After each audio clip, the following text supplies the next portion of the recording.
جو اس وقت سب ڈسکس کر رہے ہیں وہ ہیں آنے والے انتخابات جو کہ ہونے ہیں فیبرری 2024 8 فروری کو. اور اس کے لیے اب کل کیا تھا؟ کل آخری دن تھا کاغذات نامزدگی یعنی نامینیشن پیپر جمع کرانے کا. میں نہیں کروا سکا. آپ نہیں کروا سکے؟ او ہو کیوں نہیں کروا سکے؟ وہ نہیں ملا، پیسے نہیں ملے. پیسے نہیں ملے. 1 کروڑ روپیہ چاہیے. اب جی امیدواروں کی جو نظر ثانی شدہ فہرست ہے وہ اس کے بعد جاری ہوگی، پھر حتمی فہرست جاری ہوگی اور اس کے بعد جی الیکشن کیمپین. I hope. اب مجھے تو یہ حیرت ہو رہی ہے ابھی کیوں نہیں جلسے ہو رہے اس طریقے سے. اچھا، میں نے اب گلی محلوں میں پوسٹرز وغیرہ بینرز وغیرہ لگنا شروع کر دیے. دیکھیے اب یہ ہے کہ جی آپ یہ دیکھیے کہ اب میاں نواز شریف صاحب ہماری ٹیم کا بڑا زبردست ہیڈز آف ٹو دیم کہ NA 115 130 سے 2 جگہ سے کاغذات نامزدگی جو ہے وہ جمع کرائے نواز شریف صاحب نے. پھر اس کے بعد باقی جو لوگ ہوں گے وہ سائیڈ میں آپ چلتے رہیں گے، دیکھتے رہیں گے. شہباز شریف صاحب نے جناب قصور NA 132 اور پھر 242 کراچی سے، وہ آپ نے جس طرح سے بتایا تھا کہ کن کے مد مقابل ہوں گی، وہ مد مقابل ہوں گے ان کے جو مصطفیٰ کمال صاحب کے. اچھا، یہ جو بڑے بڑے نام ہیں نا، ان کی ایک خاص بات ہمیں یہاں پہ یہ دکھائی دے رہی ہے کہ یہ ایک نہیں بلکہ 2-3 سیٹوں سے انتخابات لڑ رہے ہیں.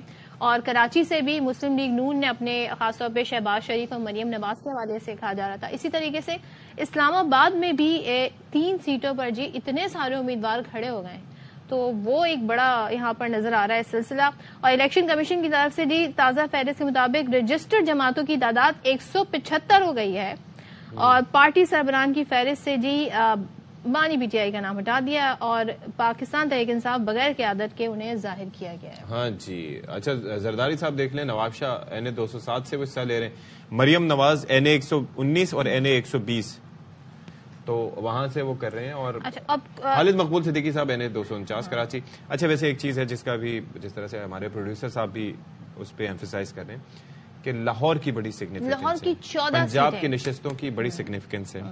اور وہاں پر بڑے جو سیاسی خاص طور پر نون لیگ سے تعلق رکھنے والی جو شخصیات ہیں جن کے بارے میں ابھی ہم دکھا رہے ہیں وہ ان کا فوکس وہاں پر ہے. چودھری پرویز الہی صاحب وہ گجرات سے میدان میں. اس کو تخت لاہور کہا جاتا ہے. جو پہلے 13 ہوتی تھی اب یہ 14 سیٹیں ہیں اور اس لیے تخت لاہور کہا جاتا ہے کہ یہاں پہ اگر کوئی جماعت تمام سیٹیں لے لے تو بس پھر پنجاب کی حکمرانی ان کے پاس ہے. اور یہ ایک طرح کی روایت چلی آ رہی ہے. وکٹری بھی اس کو تصور کیا جاتا ہے، مورل وکٹری. تو جب بھی اس کو تخت لاہور کہا جاتا ہے تو یہاں پر بھی بڑے بڑے نام ہیں جو اس جگہ سے حصہ لے رہے ہیں. اور کچھ لوگوں کی روایتی سیٹس بھی رہی، یعنی کہ وہ ماضی میں متعدد مرتبہ بلاول بھٹو آپ یہ دیکھیے لاہور سے بھی کنٹیسٹ کر رہے ہیں، لاڑکانہ سے کنٹیسٹ کر رہے ہیں، شہداد کوٹ سے، یعنی کہ بلاول بھٹو 3 مقامات سے الیکشنز میں حصہ لے رہے ہیں. مانسہرہ سے نواز شریف اور لاہور سے بھی نواز شریف 130 سے اور مانسہرہ 115 سے. سو یہ بڑا انٹرسٹنگ ہے. اور ساتھ میں جی سیاسی بیانات بھی جاری ہیں اور خاص طور پہ بلاول بھٹو بڑی تنقید کرتے نظر آتے ہیں نون لیگ پر. تو خاور گھمن ہمارے ساتھ ہیں. اب تک جو ہمارے سامنے نام سامنے آئے اس پر بات کرتے ہیں. خاور تھینک یو سو مچ. ذرا بتائیے گا یہ جو مقابلہ ہونے جا رہا ہے اور اب تک جو اناؤنس ہو گیا کہ اس سیٹ سے فلاں شخصیت انتخاب لڑے گی، تو کہاں آپ کو لگتا ہے جی زبردست مقابلہ ہونا ہے؟ اگر میں پارٹی کے جو بڑے بڑے سربراہ ہیں، لیڈرز ہیں، ان کی بات کروں، اگر صرف ہم فی الحال ان پہ فوکس کریں تو دیکھیں جی سب سے زیادہ دلچسپ جو انتخابی مقابلے میری نظر میں جو میں دیکھ رہا ہوں وہ پنجاب کے اندر ہوں گے. لاہور کے اندر آپ ابھی تک جتنے بھی سرویز آئے ہیں وہ مختلف پارٹیز جو ہیں وہ دعویٰ کرتی ہوئی نظر آ رہی ہیں. آپ کو پتہ ہے لاہور سے ہی جو صدر ہیں IPP کے علیم خان وہاں پہ موجود ہیں. لاہور ہی سے جو ہے پاکستان تحریک انصاف صاحب ان کے جو سابقہ لیڈران ہیں وہ بھی موجود ہیں. ظاہر ہے اس وقت پاکستان مسلم لیگ نون بھرپور طاقت کے ساتھ میدان کے اندر موجود ہے. لوگ ہیں جو ووٹر سپورٹرز ہیں کافی چارجڈ ہیں. اور خاص طور پر پچھلے 6 مہینوں سے جب پاکستان کا جو سیاسی ماحول جس انداز سے چل رہا ہے تو پنجاب کے اندر یہ ایک تاثر پایا جا رہا ہے کہ پنجاب کا جو ووٹر سپورٹر ہے خاص طور پر جو PTI کا وہ ویٹ کر رہا ہے انتخابی عمل کا کہ انتخابات ہوں تو پھر ہم سامنے آئے. آپ نے دیکھا کہ جب یہ کاغذات نامزدگی جمع جو کرنے کا مرحلہ تھا تو تمام تر جو ہے مزاحمت کے باوجود لوگ سامنے آئے، عدالتوں کے اندر گئے. تو ابھی تک کی جو اطلاعات آ رہی ہیں سب سے زیادہ جس پولیٹیکل پارٹی نے بھلا ان کا نشان تو ان کے پاس نہیں ہے لیکن سب سے زیادہ کاغذات نامزدگی جو ہے ان کے جو حمایت شدہ جو PTI کے لوگوں نے جمع کروائے ہیں. لیکن ایک جو آپ کا سوال ہے اس کا جواب یہی ہے کہ مجھے سب سے زیادہ